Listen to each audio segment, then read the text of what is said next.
वंदे लोकतिलकं शाततवार्ता विभूषणं अमर कृतिश्चरणं प्रबुधं लोकजीवनं प्रणय प्रमथ जागदीपनं वंदे जीवन जीवनं सत्पुरुषोत्तमं। जय गुरु। प्रथमे आपण मानकु समस्तंकु आमर एही अमृतवाणी चैनल को अनेक अनेक स्वागत जनाउछु। आजिर आलोचनार विषय रखिछि जे ठाकुरंकर प्रतिकृति को केउठारे रखिबा उचित आउ केउठारे रखिबा कथा नुहे। आम मानक मध्यरु आमे अनेक जानि न थाए कि ठाकुरंकर प्रतिकृति को केउठारे रखिबा बोली। एही कथा विचार करबा को गले शास्त्र रे कुहा जाइछि, नामे तिष्ठामि वैकुंठे नामे तिष्ठामि मुनिनां हृदये मद्भक्ता जत्र जायन्ति तत्र तिष्ठामि नारदो। भगवान निजे नारद को कहिछन्ति जे मु वैकुंठरे न थाए कि मुनि ऋषि मानक हृदय न थाए, किंतु जेउठारे मोर भक्त माने थांती मु सेहिठारे ही रुहे। एही कथा अनुजाई तांकु तो आमर भक्तिर सिंहासन रे बसाई हृदय रे स्थापन करिवार कथा, किंतु जेहेतु आमर मन सबु समय रे तांको सहित जोड़ी होई रुहे नहीं एवं अहरह आमर मन प्रवृत्ति द्वारा आच्छादित रुहे, मनटा आमर कौनसी गोटे निर्दिष्ट स्थान रे स्थिर होई रुहे नहीं। कारण कुहा जाए मनर गति बिजुली ठारू भी चंचल। से एबे एहिठारे अछि तो मुहूर्तक मध्यरे बॉम्बे दिल्ली जाई बुली आसिबो। तेणु मनटा सबु समय रे किपरि तांको सहित जोड़ी होई रहिबो, सेथिपाई गोटिए मानविक प्रतिकृति दरकार पड़े, जहा सबु समय रे आम आखि आगरे रहिले आमर भावना चिंता मनन एवं भक्ति को उद्दीपित करे।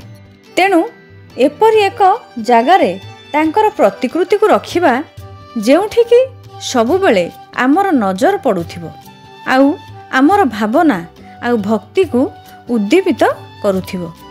ताहाले एपरि एक जगह ठीक करबा को हेले आमे प्रथमे देखिबा आम गृहर परिसर केते, ता भितरे केते गोटी कोठरी अछि आउ केउठारे प्रतिकृति स्थापन कले कुआडे भी बाहर को गले नजरटा जेपरि तांको उपरे पड़ुथिबो आउ नजर रखिबा को हेबो जेपरि सेही स्थानटी शुद्ध आउ पवित्र रहुथिबो।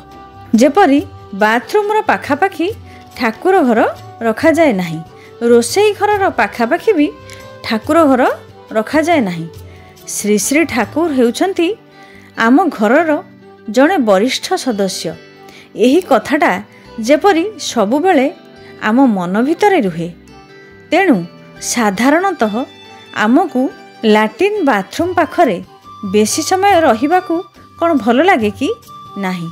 तेणु ठाकुर फोटो को सेठारे किपरि रखिबा, सेहीपरि जेउठारे प्रचंड उताप आसुथिबो प्रबल गरम हेउथिबो सेठारे मध्य तांकर प्रतिकृति रखिबा नहीं।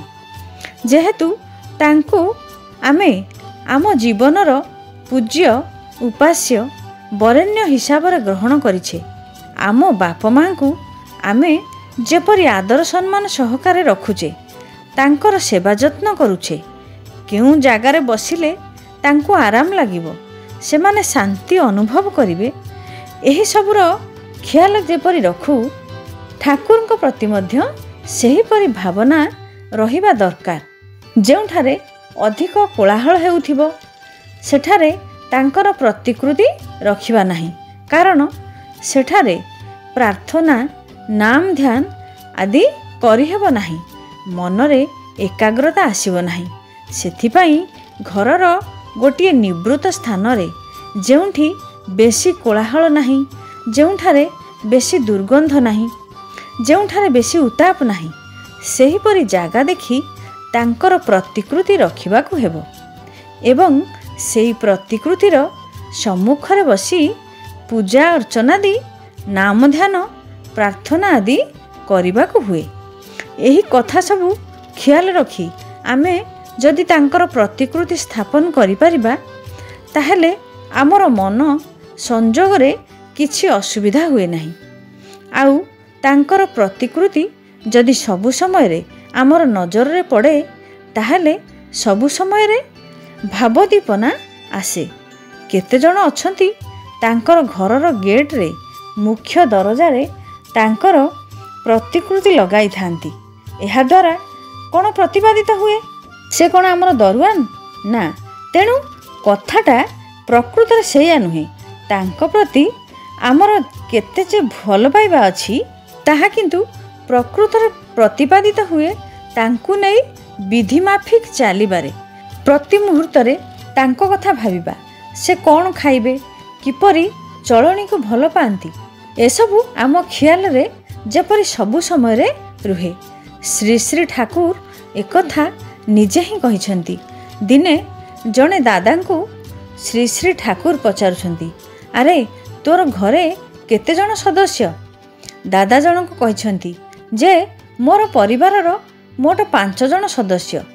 ଶ୍ରୀ ଶ୍ରୀ ଠାକୁର ପଚାରୁଛନ୍ତି, କହିଲେ କିଏ କିଏ? ଦାଦାଟି କହିଛନ୍ତି, ମୋର ମା, ମୁଁ, ମୋ ସ୍ତ୍ରୀ ଆଉ ମୋର 2ଟି ପିଲା। ଶ୍ରୀ ଶ୍ରୀ ଠାକୁର କିଛି ସମୟ ଗମ୍ଭୀର ହୋଇ ରହି କହିଛନ୍ତି, ଭଲରେ ମନେ ପକା, ଆଉ କାହାକୁ ଛାଡ଼ି ଦେଇନାହୁଁ ତ? ଦାଦା ଜଣକ କହିଛନ୍ତି, ନାଇଁ ତ ଠାକୁର, ଆମେ ତ ମୋଟ 5 ଜଣ ଲୋକ। ଶ୍ରୀ ଶ୍ରୀ ଠାକୁର କହିଛନ୍ତି, ଆଉ ମୁଁ କ'ଣ ତୋର ପରିବାରର ଜଣେ ସଦସ୍ୟ ନୁହେଁ କି? ଦାଦାଟି ସଙ୍ଗେ ସଙ୍ଗେ ଅତି ଅନୁନୟ ଅନୁତପ୍ତ ହୋଇ କହିଛନ୍ତି, ହଁ ଠାକୁର, ଆପଣ ମଧ୍ୟ ମୋ ପରିବାରର ସଦସ୍ୟ। ଶ୍ରୀ ଶ୍ରୀ ଠାକୁର ପୁଣି କହିଲେ, ତାହେଲେ କହିଲୁ ତୋ ପରିବାରରେ କିଏ କିଏ ଅଛନ୍ତି? ଦାଦାଟି କହିଛନ୍ତି, ମୋର ମା, ମୁଁ ଆଉ ମୋର ସ୍ତ୍ରୀ, ମୋର 2ଟି ପିଲା, ଆଉ ଆପଣ ଠାକୁର। ଶ୍ରୀ ଶ୍ରୀ ଠାକୁର କହିଛନ୍ତି, ତାହେଲେ ତୋର ମୋ ପ୍ରତି ଏପରି ଭଲ ପାଇବା କହିବା ପରେ ମଧ୍ୟ ସମସ୍ତଙ୍କ ପଛରେ ମୁଁ ରହିଛି। ତେଣୁ ତାଙ୍କୁ ଆମେ ଯେପରି ଭକ୍ତି କରିବା ସେହିପରି ଫଳ ମଧ୍ୟ ପାଇବା। ସେଥିପାଇଁ ଶ୍ରୀ ଶ୍ରୀ ଠାକୁର କହିଛନ୍ତି, କର, ଧର, ହୁଅ ଆଉ ପାଅ। ଆଜିର ଆଲୋଚନାଟିକୁ ଏଇଠି ରଖୁଛି। ଶେଷରେ ସମସ୍ତଙ୍କର ପଞ୍ଚ ମହାବିଧ ଜୀବନର ମଙ୍ଗଳ କାମନା କରି ରହୁଛି। ଜୟ ଗୁରୁ।